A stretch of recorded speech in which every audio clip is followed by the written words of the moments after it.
What is up, YouTube? This is the Peekaboo here, bringing you another RU tier match. This one is against PinyataBob, and right after the video, I have a short update, so stay tuned for that. But for now, let's get right into this battle.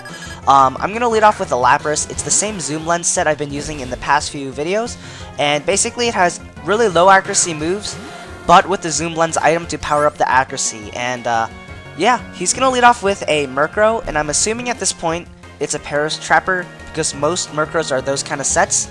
So that's why I'm going to go for the Blizzard to deal as much damage as possible, because it is, I believe, 360 base power after stab and super effectiveness.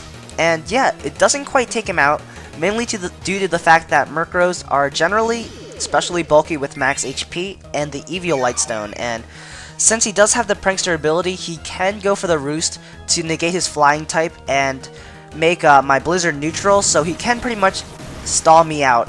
And yeah, I'm gonna go for the high jump up here, knowing that he's gonna go for the Roost, because it is 96% accurate as opposed to 85% accurate after the zoom lens. But because he's gonna go for the Roost again, and I'm gonna predict that, I'm gonna go into my Manectric and try to scare him out with the Thunderbolt. And yeah, this is the same team I've used in the last video, so most of you guys know this is a substitute Manectric, and I'm going to predict the switch, go for the substitute, but he ends up going for a really risky play to, I guess he was half predicting my substitute, but yeah, so that really sucks, because I could have took him down with a Thunderbolt at that point, because looking at that Blizzard damage, a Life Orb Thunderbolt would easily be able to take out Murkrow at that point, since he's not at full health. So I'm going to switch right back into Lapras, and it's pretty much back to square one, because I can fire off a Blizzard, but it's still not going to be able to take him out. So at this point, I am going to be banking on a critical hit. And yeah, he is going to go for the Thunder Wave. Doesn't really hurt me at all, because Lapras is already dirt slow. And I am going to fire off a Blizzard. Unfortunately, it is going to miss due to like my 14% miss chance. But yeah, that kind of sucks, and he's going to bring in a Drifblim on the second Blizzard, which is kind of weird, but he gets really lucky because he is going to actually get a safe switch in due to the fact that I get the first turn Paralyzation. And I know the Thunderbolt is coming because Drifblims usually like to carry Thunderbolt and Shadow Ball because it is good typing, so I do get that Lightning Rod boost, and that increases my special attack, which is absolutely perfect. So in the long run, I can probably attempt to set up and try to sweep his team with this Manectric, but unfortunately he is going to go for the Shadow Ball, so he really doesn't want to get a sub. He really doesn't want me to get a sub up. So yeah, I'm going to connive a way to try to take down some stuff with Manectric and try to do some work. So that's why I'm going to predict the switch and go for Hidden Power Ice. I know he's going to go into Claydol because it's going to be immune of my Electric Stab move. So yeah, that's going to be a solid 2-hit KO, and even if I mispredicted at this point, Hidden Power Ice would have still been super effective against Drifblim, so at that point, it was a win-win situation. So yeah, that +1 special attack definitely played a huge role in this battle, because I am going to actually take this Claydol down in 2 hits, rather than 3 hits, and one really great thing about taking down Claydol is that he won't be able to get his Stealth Rocks up, and I believe 2 Pokemon on my team are weak to Stealth Rocks, my Honchkrow and my Lapras, so because my opponent didn't get the Stealth Rocks up, he is at a severe disadvantage. But here he's going to bring in a Linoone, and I know the Extreme Speed is coming.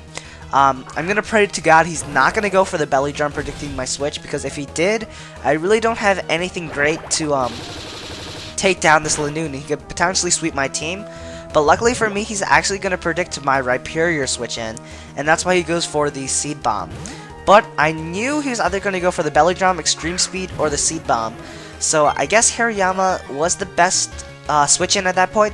And then I know he's going to switch, because he really can't do anything against my Hariyama, so I'm going to fire off an Ice Punch, and it is going to hit this Drifblim. I guess he was predicting the close combat, but that didn't quite work out on this point, and this is awesome because these predictions are pretty much giving me an advantage. I believe I've taken down a majority of his pokes. I believe he has like 3 left, I'm not sure.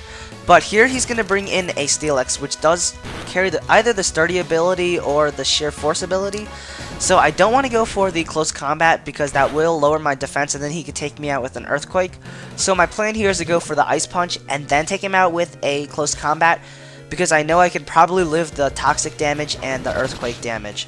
So I am going to live at 31, pull off a close combat, and because I'm guts boosted and close combat is super effective, it is going to take out this Steelix despite the fact that Steelix has probably one of the best defenses in the game, like base 200, which is absolutely ridiculous. And yeah, he's gonna get taken down. And Steelix might have been another stealth rocker, so because I took him out in like 2 hits, and yeah, he's not gonna get the stealth rocks up. So that's really gonna help out my Honchkrow because Honchkrow is really gonna lose a lot of HP during every stealth rock switch in. But here he's going to bring in the Linoon again. I'm going to bring in my Honchkrow, and I know I can live in extreme speed, although I'm not going to take it too well.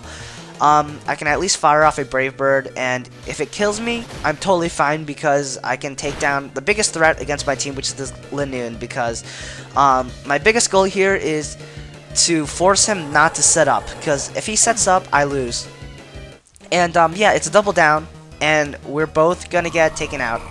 So, I believe I'm going to bring in my, shoot, I don't remember. I think my Rhyperior, and, no, my Cresselia, and he's going to bring in the Murkrow again, which really sucks, because he's going to taunt me, and I know the taunt is coming, so that's why I'm going to go into my Rhyperior.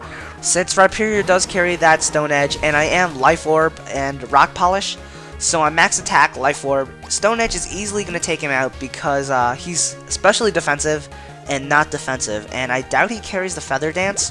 And I see his 4th move. It is Toxic, so it's a good thing he doesn't carry Feather Dance because those Murkrows are extremely bulky and they are ridiculously annoying because they're almost impossible to take down. So yeah, this Stone Edge is going to take him out, and Murkrow is finally going to get taken out, which is beneficial because that thing was really annoying and it walled a lot of my Pokemon because he can taunt, he can status me. And now he has this Taboon. I believe that's his last Pokemon.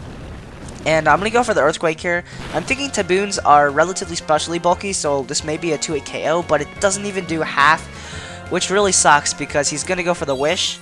And I'm probably thinking he's going to go for the Protect here, so that's why I'm going to switch in my Cresselia. And he's going to make a really good play here and actually go for the Toxic on the switch, which I really wasn't expecting at all.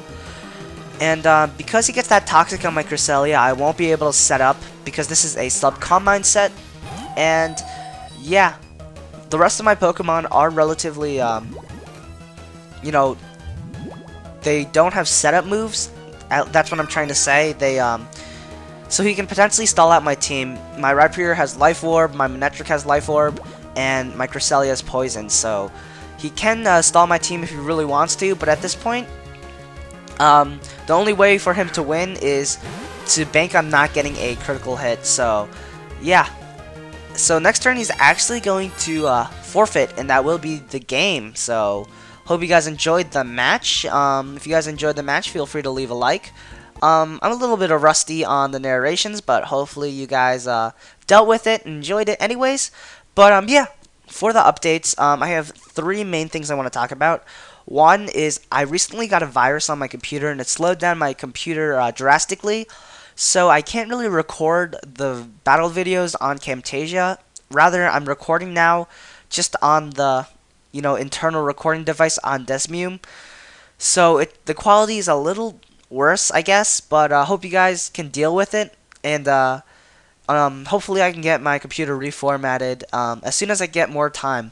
Now, the second thing I want to talk about is the guest narrations. Now, they've been getting a lot less attention than my normal videos, and I totally understand why. But, yeah, I'm going to be stopping guest narrations, so just a reminder, if you guys are making a guest narration, at this point, I will not be accepting guest narrations or guest battles. And the third thing is, I've been tracking my channel on channelmeter.com, and I do find that my channel is getting less engaging, and I want to ask you guys how I can get my videos more engaging, like how I can get more responses and how I can improve. So if you guys have any ideas or just some random tips to help me out, that would be really awesome. And yeah,